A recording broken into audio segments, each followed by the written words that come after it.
네, 안녕하십니까. 행정안전부 재난대응정책과의 이민규 사무관입니다. 네, 이번 시간은 2021년 지역자율방재단 활성화 정책을 주제로 교육을 가지도록 하겠습니다.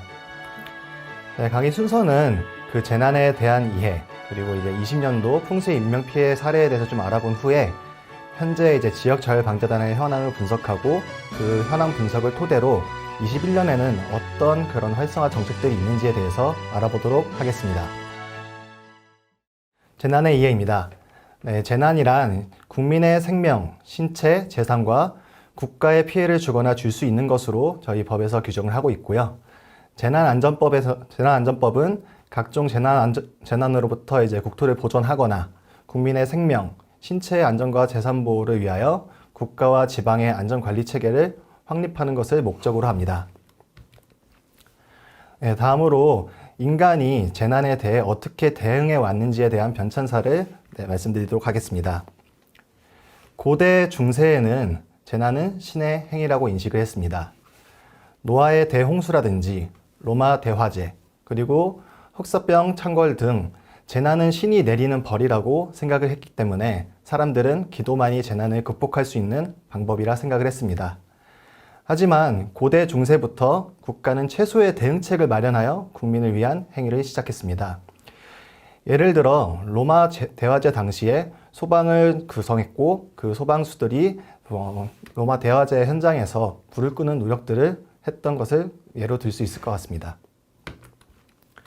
다음은 리스본 대지진입니다.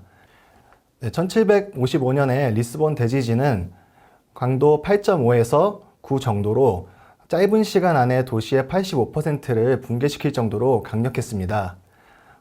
적게는 10,000명에서 많게는 10만 명 정도 사망자가 있었을 것으로 추정하는데 그 당시 리스본 인구가 20만 명 정도인 것을 생각했을 때는 얼마나 그 피해가 심각했는지 알 수 있습니다.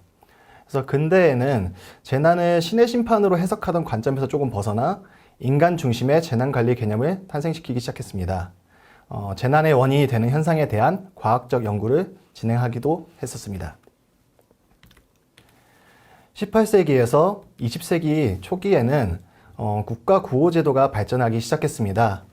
1803년 포츠머스 뉴햄프셔 대화재 때는 미국 최초로 연방정부가 주정부와 그 지방정부의 복구활동을 지원하는 법안이 등장하기 시작했습니다. 또한 1927년 미시시피강의 하류가 범람했을 당시에도 이 사건을 계기로 1905년에 공식 구호 기간으로 지정돼 있던 적십자사가 구호 활동을 본격적으로 전개하기 시작했습니다. 그래서 재난 피해를 극복하기 위한 복구와 그리고 피해자 구호에 대한 국가 책임에 집중이 되기 시작했고 자연현상과 시설 안전 기술에 대한 연구를 통한 예방 기능을 강화하기 시작했습니다. 20세기 중반 이후로는 재난을 사회 문제로 인식하기 시작했습니다. 재난과 사회와의 연관성에 대한 고민을 하기 시작했고 사회 전반의 재난 대응 역량을 강화하기 위해 노력하면서 또 이제 보험 제도가 발전하기 시작했습니다. 그리고 다음으로 이제 방재단과 가장 관련이 있을 것 같은데요. 이 시기부터 조금씩 시민이 참여하는 재난에 강한 도시 만들기라고 시민이 조금씩 참여를 하기 시작했습니다. 1995년 일본 고베 대지진 당시에도 전체 이제 구조된 사람이 한 35,000여 명 정도 됐었는데 그 중에 80% 정도가 내 이웃 주민이나 아니면 친지로부터 이제 구조가 되었다고 이렇게 이런 설문이 있었습니다.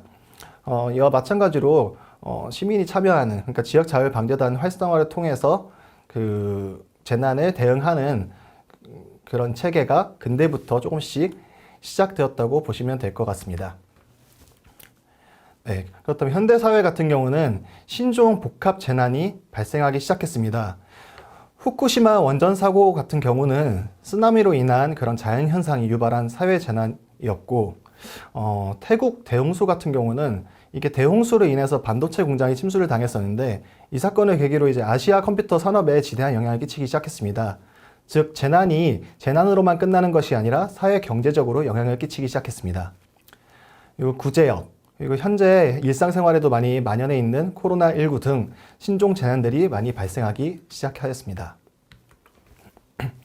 그렇다면 자연, 사회재난 구분이 어려운 복합재난이 증가하고 있고 또 코로나19와 같이 사회재난 발생 빈도가 증가하면서 기후변화에 따른 극한 기상재해, 그런 국지적 호우라든지 이런 현대 재난에 대해서 대응하기 위해서는 저희가 어떻게 해야 될지 한번 고민을 해보겠습니다.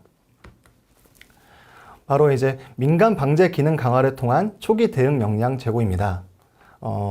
현대 그 재난의 특징을 봤을 때에는 예측하기 어렵다는 게 가장 큰 것 같습니다. 복합 재난도 그렇고 기후 변화도 그렇고요.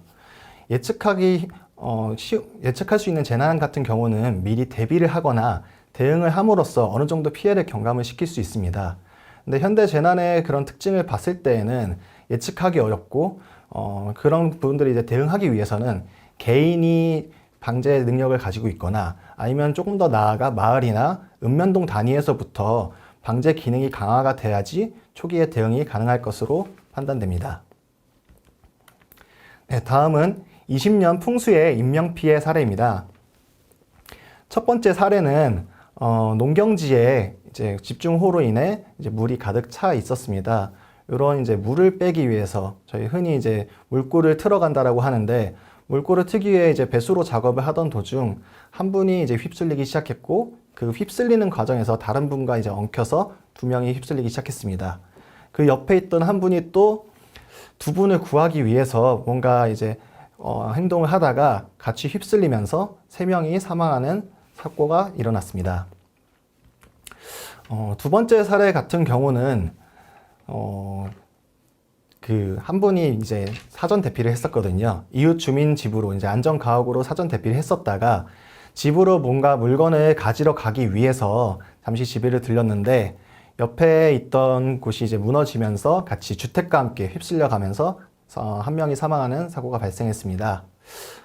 이 두 사례를 보았을 때 고민해 볼 것이 첫 번째 사례 같은 경우는 개인들이 뭔가 이제 재난, 그러니까 그런 집중호우에 대한 위험성이나 무서움을 알고 있었더라면 집에 있었을 텐데 또 두 번째 사건 같은 경우도 이미 대피를 했는데 조금만 더 경각심이 있었더라면 집에서 이웃 집에서 있었을 것이고 또 이웃 주민이 혹시나 좀 더 설득을 해서 집에 있게 이렇게 설득을 했다라고 하면은 이런 인명 피해가 발생하지 않았을 것이라 생각합니다.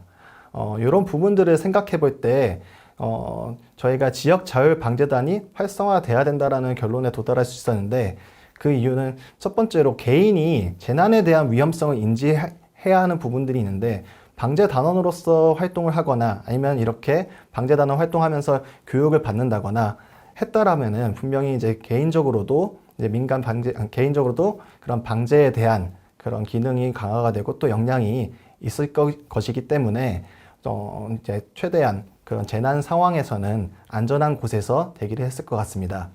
그리고 두 번째로 만약에 주변에 지역 자율 방재 단원 분께서 계셨다라고 하면은 위험성에 대해서 말씀을 해주시면서 충분히 설득하고 얘기를 하면서 이렇게 주민이 사고를 당하신 분이 밖으로 나가지 않게 막을 수 있었을 것 같습니다.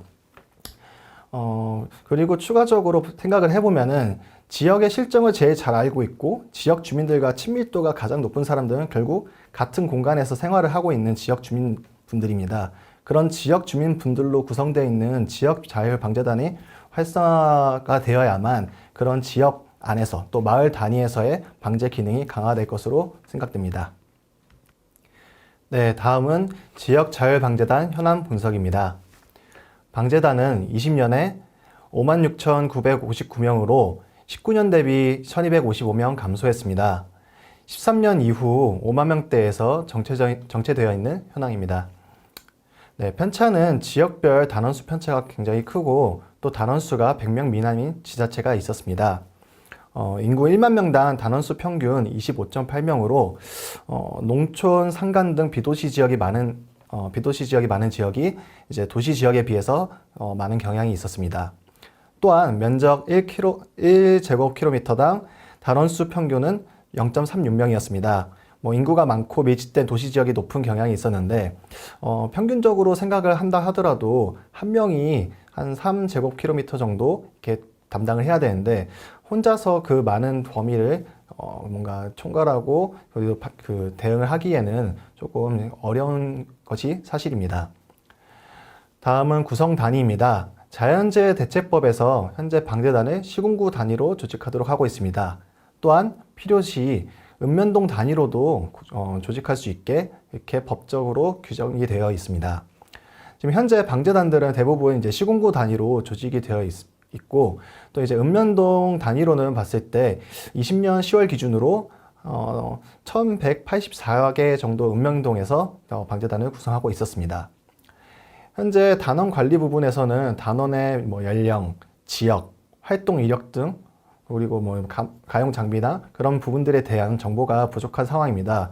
그렇기 때문에 적재적소에 인력을 배치하기 힘들고 또 적절한 장소에서의 방제 활동을 하는 데 어려움이 있는 상황입니다. 다음은 방재단 운영입니다.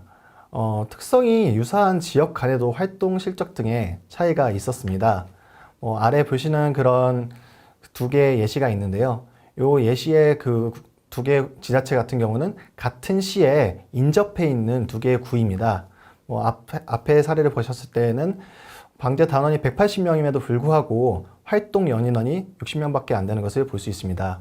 그와 상반되게 옆에 구 같은 경우는 방재 단원이 오히려 더 적음에도 불구하고 활동 연인원은 거의 10배 이상으로 많은 것을 볼 수 있습니다.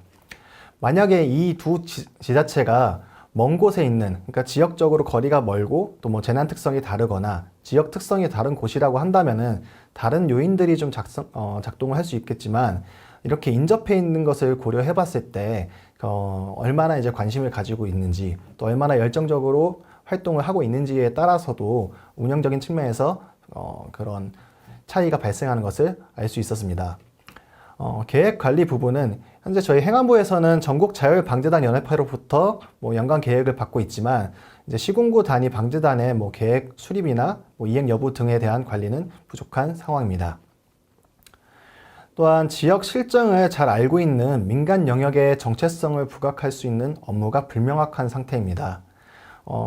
지역 자율방재단의 가장 큰 특징은 지역 특성을 잘 알고 또 지역 주민과 친밀도가 있는 분들께서 직접적으로 방재에 참여한다는 그런 부분들이 특징인데 그런 부분들이 잘 안 되고 있는 상황입니다. 좋은 예로는 서귀포시 같은 경우는 방재단장님께서 지역대책본부 상황판단회의에 참석해서 어느 지역에 어떤 물자가 더 필요한지 어디로 보냈으면 하는지에 대해서 의견을 제출하시고 그 부분에 대해서 서귀포시에서는 지원해주는 그런 좀 유기적인 관계가 유지가 되어 있습니다. 단장님께서는 이제 오랜 기간 동안 이제 그 지역에 있으면서 지역 실정을 잘 알고 있기 때문에 그런 식으로 의견을 제출하는 것도 가능한 것으로 보입니다. 인지도 부분에서는 분명 이제 지역자율방재단이 위험한 재난 현장에서 활동함에도 불구하고 이제 좀 홍보가 부족한 탓인지 홍보가 부족해서 그런 인지도가 낮은 부분이 있습니다. 유사한 단체로 이제 의용소방대라든지 아니면 자율방범대에 비해서도 조금 인지도가 낮은 것을 알 수 있습니다. 세 번째로 재난안전교육 부분입니다. 현재 직무능력 교육이나 전문 교육 그리고 자체 교육 등을 시행 중이지만 교육 커리큘럼이나 이제 교육 참여 횟수, 인원 등이 조금 미흡한 상태입니다. 또한 방재단의 소집, 투입 또는 활동 지원 등을 위해서는 민간 자원 연계를 위한 담당 공무원의 역할이 굉장히 중요한데 현재 담당 공무원 대상으로 한 체계적인 교육 과정이 부족한 상황입니다. 마지막으로 법령 제도 부분입니다. 저희가 작년에 이제 재난관리 평가와 관련해서 방재단의 활동 실적들을 갖다 이렇게 취합을 했었는데요. 활동을 분석해 본 결과 이제 자연 사회재난 구분 없이 방재단 분들께서 이제 활동을 해주고 계신데요. 지금 현재 방재단 자체가 근거 법령이 자연재해 대책법이다 보니까 활동 범위 자체가 어떻게 보면 자연재난으로 좀 한정되는 부분이 있습니다. 그렇기 때문에 현재 이제 개별법을 이제 방재단 관련해서 개별법을 제정하는 것이 필요할 것으로 생각됩니다. 활동 지원 부분에서는 이제 전문 활동 및 위험성이 동반하는 업무를 수행하고 활동하고 있음에도 불구하고 정당한 수당 지급이 조금 미흡한 상황입니다. 예를 들어 지금 현재 교통비나 식비 등 경비는 지급하고 있지만 재난안전활동 소집에 대한 수당 지급은 조금 미흡한 상황입니다. 또한 사무실 관련해서는 뭐 자비로 사무실을 운영하시는 곳도 있고 또 관공서 지하나 주차장 등의 컨테이너 형태로 사무실을 운영하는 부분이 있습니다. 이와 같이 좀 방제 활동을 위한 기본적인 지원이 부족한 상황임을 알 수 있습니다. 현장 운영 부분에서는 방재단의 그런 역할 및 임무 규정이 조금 미흡한 상황입니다. 지대보험 구성 관련 조례에서나 아니면 이제 뭐 행동 매뉴얼 등에서 자원봉사자와 구분이 되어 있지가 않습니다.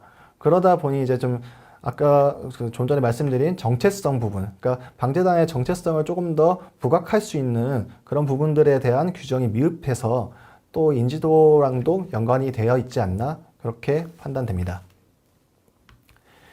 네, 다음은 2021년 그 지역자율방재단 활성화 정책이 어떤 것이 있는지, 저희가 어떤 것을 구성하고 있는지에 대해서 설명을 드리겠습니다. 네, 조직 구성 확대 부분입니다. 네, 도시, 비도시 또는 뭐 지역 재난 특성 등을 고려해서 저희가 적정 인력을 산출하려고 노력을 하고 있고요. 그런 적정 인력 산출을 통해서 시군구별로 뭐 목표 인원을 설정해주고 그에 따라서 단원을 확대하고 있습니다.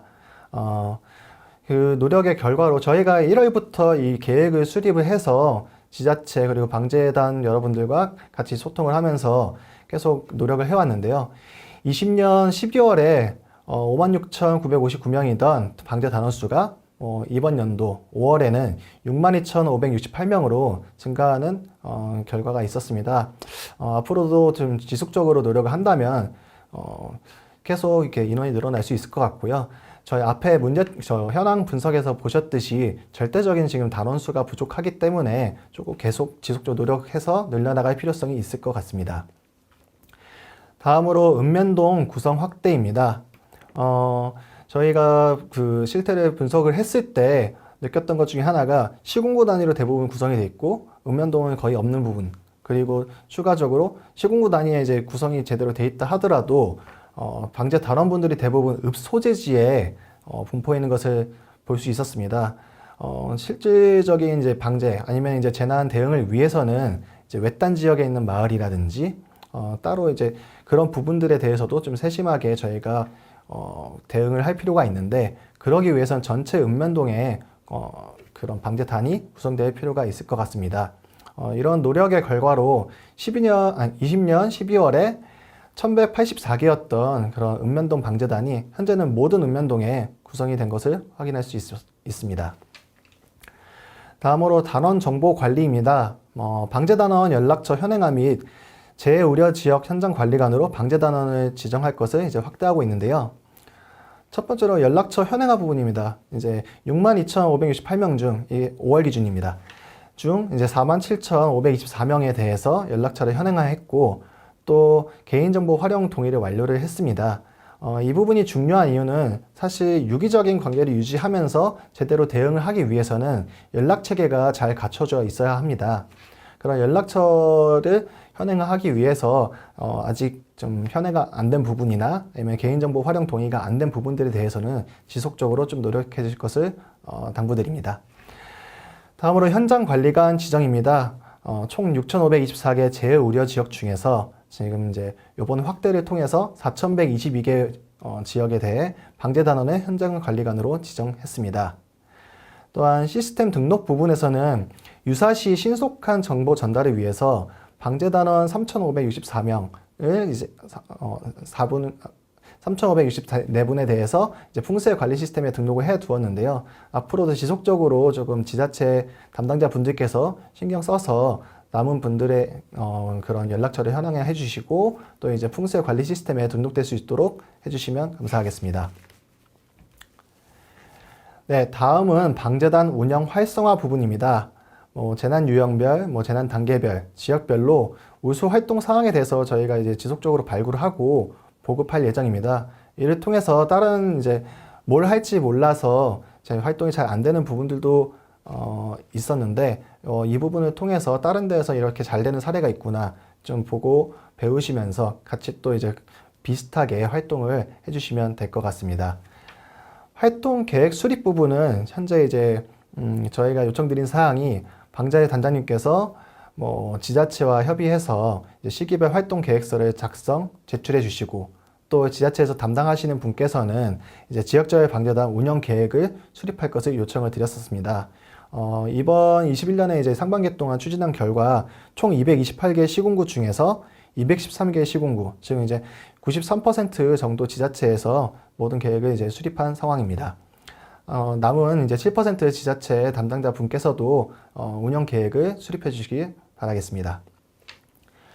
활동 범위 확대 부분입니다. 뭐 구호 지원 기관 활동이라든지 아니면 지대보건 상황 판단 회의에 참여해서 아까 말씀드린 이제 뭐 서귀포시 사례처럼 이렇게 대응 활동을 해주시고 또 이제 지자체 그런 활동에 지원을 해주시면 좋을 것 같습니다. 추가적으로 뭐 중앙재난 저희 이제 복구 단계에서 하는 중앙재난 피해 합동조사에 같이 참여를 하셔서 지역 상황이라든지 같이 설명을 해주시고 좀 복구 단계 그런 계획을 수립하는데 도움을 주시면 될 것 같습니다. 네, 홍보 강화 부분입니다. 이제 방재단 전문 교육 과정 시 저희가 영상 제작 교육을 하는 것도 한번 검토를 하고 있습니다. 사진이나 이런 부분보다는 이제 사진들을 편집을 해서 실제로 이제 홍보 영상을 만들고 이런 부분을 통해서 방재단을 많이 알리는 데 도움이 될 수 있을 것 같아서 방재단원 분들 이제 교육을 할 때 전문 교육에 좀 영상 제작 관련해서 교육을 좀 신설하려고 검토 중에 있습니다.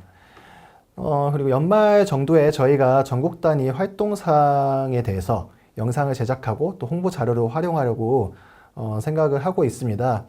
지금 현재 저희 뭐 밴드나 이런데 그 커뮤니티를 통해서 계속 사진들을 올려주고 계시는데 활동하시는 모습이나 또 좋은 사진들 많이 올려주시면은 저희가 연말에 영상을 제작할 때 좀 많이 활용할 수 있도록 하겠습니다. 네, 전문성 강화 부분입니다. 코로나19 등 뭐 신규 재난에 어떻게 대응을 해야 할지 또 현재 뭐 재난 발생 추이가 어떻게 되는지 등 좀 더 이제 현실적인 교과목들을 추가하려고 합니다. 또한 이제 담당 공무원이나 방재 단원 대상 신규 교육을 개설을 이제 협의 중에 있는데요. 예시로 지역자율방재단 관리과정이라 해서 담당 공무원 대상으로 한계 기수 40명 또는 이제 뭐 지역자율방재단 체험과정으로 해서 방재 단원분들 대상으로 15개 기수 500명 정도 이렇게 신규 강좌를 개설해서 교육이 진행될 수 있도록 협의를 하고 있습니다. 직무능력 교육 같은 경우는 작년에도 이제 매년 저희가 이게 진행해 오고 있는데 이번 연도에는 좀 코로나19 상황들을 지켜보고 가능하다면은 지역을 좀 더 보다 세분화해서 교육 더 많은 인원분들께서 교육을 들으실 수 있게 확대를 하려고 하고 있습니다. 방재단 자체 훈련 부분은 이제 뭐 지역 내 위험 요인 등을 반영해서 자체 훈련을 실시해 주시면 되는데 예를 들어서 실제로 뭐 사고 구조 구급을 뭐 지자체나 아니면 소방, 경찰에서 이렇게 추진을 하고 있을 때 주변에서 같이 이제 교통 통제를 한다든지 이런 부분들에 대해서 미리 한번 훈련을 해주신다거나 아니면 이제 인근 지역자율 방재단과 이제 합동으로 훈련을 해서 언제 뭐 장비나 인력을 뭐 동원을 할지 이런 부분들에 대해서 같이 한번 고민을 해주시고 훈련을 하실 것을 권장드립니다. 마지막으로 교육 방식 다양화 부분인데요. 지금 이 영상과 같이 비대면 컨텐츠를 조금 많이 계속 개발을 하려고 하고 있습니다. 아무래도 코로나 상황도 있기도 하고 실제 효율은 조금 떨어질 수 있지만 어떻게 보면 더 많은 인원께서 그 교육을 시청해 주시고 함으로써 이제 좀 개인적으로 방제 그런 역량 아니면 이제 뭐 대응 역량을 기를 수 있을 것으로 판단이 됩니다. 또한 뭐 방재단에서 자체적으로 교육을 할 때 이런 영상들을 활용해서 교육을 하신다고 하면은 조금 더 효율적으로 교육이 진행될 수 있을 것 같습니다. 네, 마지막으로 법령 제도 정비 부분입니다. 앞서 말씀드린 것처럼 저희가 이제 지역자율방재단법 제정 관련해서 이렇게 조금 노력을 하고 있는데 뭐 이 부분에서는 이제 뭐 사회재난 활동 부분을 확대한다거나 뭐 활동수당 지급, 뭐 장비 지원이나 복무 지도 감독 등에 대해서 이렇게 규정하는 것을 검토하고 있습니다. 네, 다음으로 활동 지원 부분인데 위에 있는 그 지역자율방재단법 제정과 관련해서 같이 연계해가지고 활동 지원 근거를 좀 마련하려고 합니다. 소집수당 부분 같은 경우는 현재 뭐 자연재해 대책법 시행령 제61조에 이런 지급 근거가 마련이 돼 있기 때문에 현재 뭐 지자체 조례에서 좀 그 부분을 좀 포함할 수 있도록 지자체 담당자분들과 계속 긴밀하게 협조하고 있고요. 또 관련해서 예산을 확보할 수 있도록 계속 요청을 드리고 있는 상황입니다. 다음으로 이제 포상 확대인데요. 우수방재단 활동 운영 사례 등을 발굴 공유해서 저희가 이제 매년 이제 포상을 추진하고 있는데 이런 부분들이 많이 발굴이 된다고 하면은 저희가 좀 더 이제 포상을 확대해서 드림으로써 좀 사기 진작이나 아니면 이제 방재 활동 하신 거에 대해서 보람을 느끼실 수 있게 이렇게 준비를 하고 있습니다. 네, 마지막으로 위상 재정립 부분인데요. 현장 조치 매뉴얼이나 이제 지대본 조례 등의 방재단의 이제 자원봉사자 좀 분리해서 구분해 가지고 역할 및 임무 등을 명시하려고 준비하고 있습니다. 네, 여기까지가 이제 준비한 교육 내용인데요. 이런 교육 등을 통해서 뭐 방재 단원분들 그리고 지역에서 지자체에서 단원이나 아니면 이제 재난에 대응에 담당하고 계신 지자체 공무원 분들께서 조금 더 이제 재난 대응이 어떤 것인지 이해를 하고 또 어떻게 대응해야 되는지 이해함으로써 풍수해라든지 풍수뿐만 아니라 모든 재난에 대해서 좀 더 유기적으로 잘 대응할 수 있으면 좋겠고 또 그로 인해서 그런 재난으로 인한 피해가 많이 경감되었으면 좋겠습니다. 네, 지금까지 교육을 시청해주신 방재단원 여러분 그리고 지자체 공무원 여러분 감사합니다.